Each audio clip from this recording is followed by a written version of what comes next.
3 ವರ್ಷಗಳ ಹಿಂದೆ ಇಡೀ ದೇಶಾದ್ಯಂತ CAA ಇದರ ಬಗ್ಗೆ ಚರ್ಚೆ, ಕಾಶ್ಮೀರದಿಂದ ಹಿಡಿದು ಕನ್ಯಾಕುಮಾರಿ ತನಕ ಇದರ ಬಗ್ಗೆ ಚರ್ಚೆ ಹೇಗಿತ್ತು ಅಂದರೆ ಇದು BJP ತರ್ತಾ ಇದೆ, BJP ಅಲ್ಲ, ಈ ಹಿಂದಿನ ಸರ್ಕಾರ ಕೂಡ ತಂದಿತ್ತು. ಆದರೆ BJP ಅದನ್ನು ಏನು ಜಾರಿಗೆ ತರ್ತಾ ಇದೆ ಅಂತ ಹೇಳುವಾಗ ಏನೋ ಮುಸ್ಲಿಮರಿಗೆ ತೊಂದರೆ ಆಗುತ್ತೆ, ಇಲ್ಲಿರೋ ಮುಸ್ಲಿಮರನ್ನ ಕಳಿಸ್ಬಿಡ್ತಾರೆ ಅನ್ನುವಂಥದ್ದು ಬಹಳ ದೊಡ್ಡ ಒಂದು ಚರ್ಚೆಗೆ ಕಾರಣವಾಗಿತ್ತು. ಸುಧಾರಿತವಾಗಿರುವಂಥ ಕಾನೂನು ಏನಪ್ಪ ಅಂತಂದರೆ ಮತ್ತೆ ಜಾರಿ ಆಗತ್ತಂತೆ. ಈ ಹಿಂದೆ ಕೂಡ ಇದ್ದದ್ದು ಪಾಕಿಸ್ತಾನದಲ್ಲಿರುವ, ಬಾಂಗ್ಲಾದೇಶದಲ್ಲಿರುವ ಅಥವಾ ಬೇರೆ ಬೇರೆ ಕಡೆ ಇರುವಂಥ ಅಲ್ಪಸಂಖ್ಯಾತರು, ಅಂದರೆ ಹಿಂದೂ ಅಲ್ಪಸಂಖ್ಯಾತರಿರ್ಬೋದು, ಕ್ರಿಶ್ಚಿಯನ್ಸ್ ಇರ್ಬೋದು, ಅಥವಾ ಬೌದ್ಧರಿರ್ಬೋದು, ಬೇರೆ ಯಾವುದೇ ಜಾತಿ ಇರ್ಬೋದು, ಮುಸ್ಲಿಮರನ್ನು ಹೊರತುಪಡಿಸಿ ಅಂತ. ಅಂದರೆ ಭಾರತೀಯ ಮುಸ್ಲಿಮರಲ್ಲ, ಭಾರತದಲ್ಲಿರುವಂಥ ಮುಸ್ಲಿಮರಲ್ಲ, ಪಾಕಿಸ್ತಾನದ ಬಂದಿದ್ದರೆ, ಬಾಂಗ್ಲಾದೇಶದ ಬಂದಿದ್ರೆ ಇಲ್ಲ ವಾಪಸ್ ಕಳಿಸ್ತೀವಿ ನಾವು ಅವ್ರನ್ನ.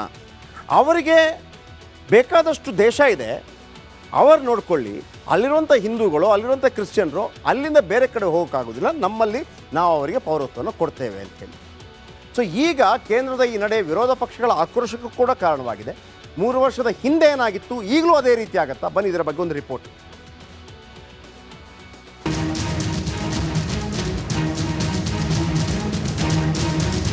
3 ವರ್ಷಗಳ ಹಿಂದೆ ಕಾಶ್ಮೀರದಿಂದ ಕನ್ಯಾಕುಮಾರಿವರೆಗೆ CAAದ್ದೇ ಚರ್ಚೆ.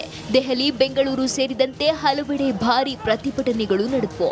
ಮಂಗಳೂರಲ್ಲಿ ವಾಹನಗಳಿಗೆ ಕೊಳ್ಳಿ ಹಿಡಿಲಾಯಿತು. ಆದರೆ ಇದೀಗ ಮತ್ತದೇ CAA ಚರ್ಚೆ ಮುನ್ನೆಲೆಗೆ ಬಂದಿದೆ.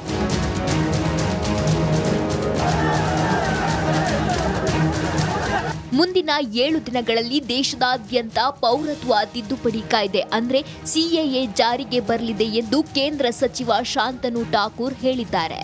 ভারতবর্ষে CAA লাগু হবে এই গ্যারান্টি আমরা আজকেই মঞ্চ থেকে দিয়ে গেলাম। ভারতবর্ষে CAA লাগু হবে এই গ্যারান্টি আমরা আজকেই মঞ্চ থেকে দিয়ে গেলাম। ಯಾವಾಗ CAA ಬಗ್ಗೆ ಚರ್ಚೆ ಶುರುವಾಯಿತೋ ಮಮತಾ ಬ್ಯಾನರ್ಜಿ ಕೆರಳಿ ಕೆಂಡವಾದ್ರು. ಬಿಜೆಪಿ ಲೋಕಸಭಾ ಚುನಾವಣೆಯಲ್ಲಿ ಗೆಲ್ಲಲು CAA ಎಂದು ಚೀರುತ್ತಿದೆ ಎಂದು ಆಕ್ರೋಶ ಹೊರಹಾಕಿದ್ರು. রাজবংশী বন্ধুরা, আপনারা তো ইতিমধ্যেই নাগরিক, নতুন করে কে একা করে চিৎকার করছে এটা ফ্যা ভোটের রাজনীতি করবার জন্য। আপনারা সবাই নাগরিক। ವಿರೋಧ ಪಕ್ಷಗಳು CAA ವಿರುದ್ಧ ಬಹಿರಂಗ ಸಮರ ಸಾರಿವೆ. ಕೇಂದ್ರ ಸರ್ಕಾರ ಶತಾಯ ಗತಾಯ CAA ಜಾರಿ ಮಾಡಲೇಬೇಕು ಎಂದು ಹಠ ಹಿಡಿದಿದೆ. ಇದು ಮುಂದೆ ಎಲ್ಲಿಗೆ ಹೋಗಿ ನಿಲ್ಲುತ್ತೋ ದೇವರೇ ಬಲ್ಲ. ರಾಜಕೀಯ ಚರ್ಚೆಗಳಾಗ್ತಾನೆ ಇರುತ್ತೆ. ಹಾಗಿದ್ರೆ ಏನಿದು CAA? ಏನು CAA ಅಂತಂದರೆ ಭಾರತದ ನೆರೆಯ ದೇಶಗಳು ಯಾವುದು? ಬಾಂಗ್ಲಾದೇಶ, ಪಾಕಿಸ್ತಾನ ಮುಂತಾದ ದೇಶಗಳೇನಿದೆ, ಅಫ್ಘಾನಿಸ್ತಾನ, ಇಲ್ಲೆಲ್ಲ ಯಾರೆಲ್ಲ ಕಿರುಕುಳಕ್ಕೊಳಗಾಗ್ತಾರೆ, ಇಲ್ಲಿ ನಮಗೆ ಬದುಕಕ್ಕಾಗಲ್ಲ ಅಂತ ಯಾರಿರ್ತಾರೆ, ಮುಸ್ಲಿಮೇತರರು, ಮುಸ್ಲಿಮರನ್ನು ಹೊರತುಪಡಿಸಿ.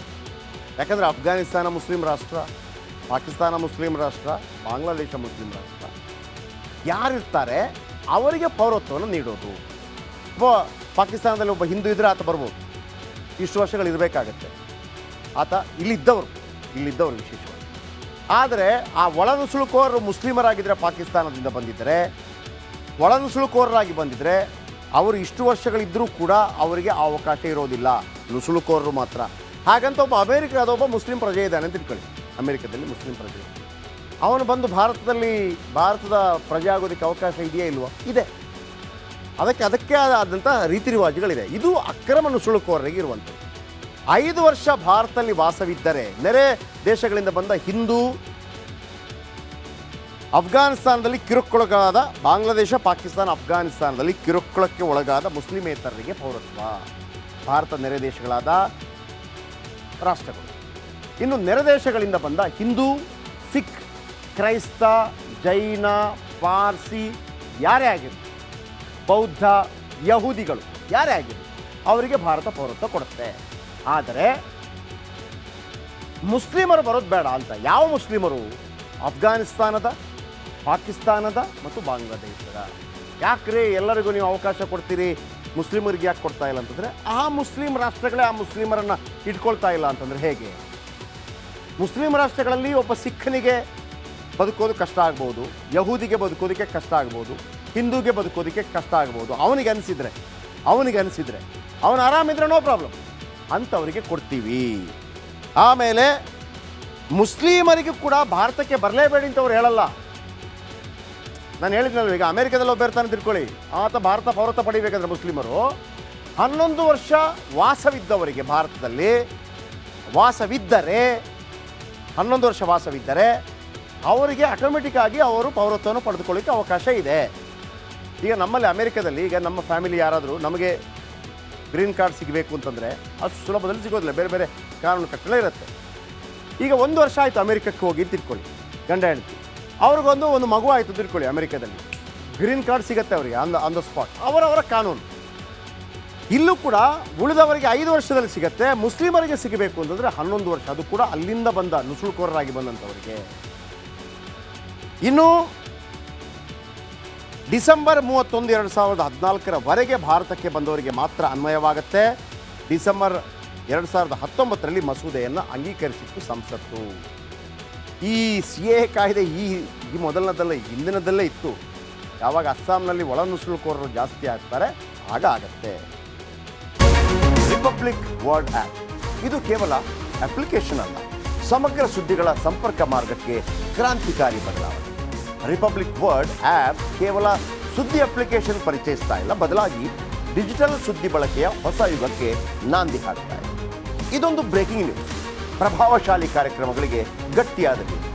ಇಲ್ಲಿ ಕೇವಲ ತಾಜಾ ಸುದ್ದಿ, ಅದರ ನೇರ ಪ್ರಸಾರ ಮತ್ತು ಚರ್ಚೆಗಳಿಗೆ ಮಾತ್ರ ಅವಕಾಶ. ರಿಪಬ್ಲಿಕ್ ವರ್ಲ್ಡ್ ಆ್ಯಪ್ ಡೌನ್ಲೋಡ್ ಮಾಡಿಕೊಳ್ಳಿ. ಗೂಗಲ್ ಪ್ಲೇಸ್ಟೋರ್ ಮತ್ತು ಆಪಲ್ ಆ್ಯಪ್ ಸ್ಟೋರ್ನಲ್ಲಿ ಲಭ್ಯವಿದೆ. ರಿಪಬ್ಲಿಕ್ ವರ್ಲ್ಡ್ ಆ್ಯಪ್ ಇದು ಕೇವಲ ಅಪ್ಲಿಕೇಶನ್ ಅಲ್ಲ, ಸಮಗ್ರ ಸುದ್ದಿಗಳ ಸಂಪರ್ಕ ಮಾರ್ಗಕ್ಕೆ ಕ್ರಾಂತಿಕಾರಿ ಬದಲಾವಣೆ. ರಿಪಬ್ಲಿಕ್ ವರ್ಲ್ಡ್ ಆ್ಯಪ್ ಕೇವಲ ಸುದ್ದಿ ಅಪ್ಲಿಕೇಶನ್ ಪರಿಚಯಿಸ್ತಾ ಇಲ್ಲ, ಬದಲಾಗಿ ಡಿಜಿಟಲ್ ಸುದ್ದಿ ಬಳಕೆಯ ಹೊಸ ಯುಗಕ್ಕೆ ನಾಂದಿ ಹಾಡುತ್ತಿದೆ. ಇದೊಂದು ಬ್ರೇಕಿಂಗ್ ನ್ಯೂಸ್, ಪ್ರಭಾವಶಾಲಿ ಕಾರ್ಯಕ್ರಮಗಳಿಗೆ ಗಟ್ಟಿಯಾದ ವೇದಿಕೆ.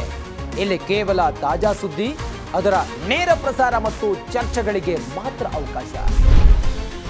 ರಿಪಬ್ಲಿಕ್ ವರ್ಲ್ಡ್ ಆ್ಯಪ್ ಡೌನ್ಲೋಡ್ ಮಾಡಿ.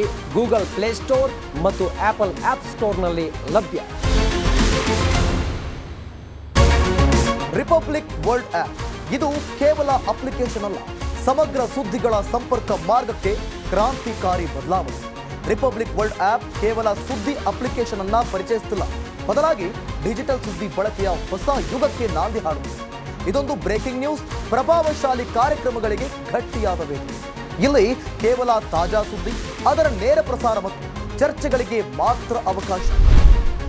ರಿಪಬ್ಲಿಕ್ ವರ್ಲ್ಡ್ ಅಪ್ಲಿಕೇಶನ್ ಈಗ ಲೈವ್ ಆಗಿದೆ, ಈಗಲೇ ಡೌನ್ಲೋಡ್ ಮಾಡಿ. ಗೂಗಲ್ ಪ್ಲೇಸ್ಟೋರ್ ಮತ್ತು ಆಪಲ್ ಆಪ್ ಸ್ಟೋರ್ ಎರಡರಲ್ಲೂ ಲಭ್ಯವಿದೆ.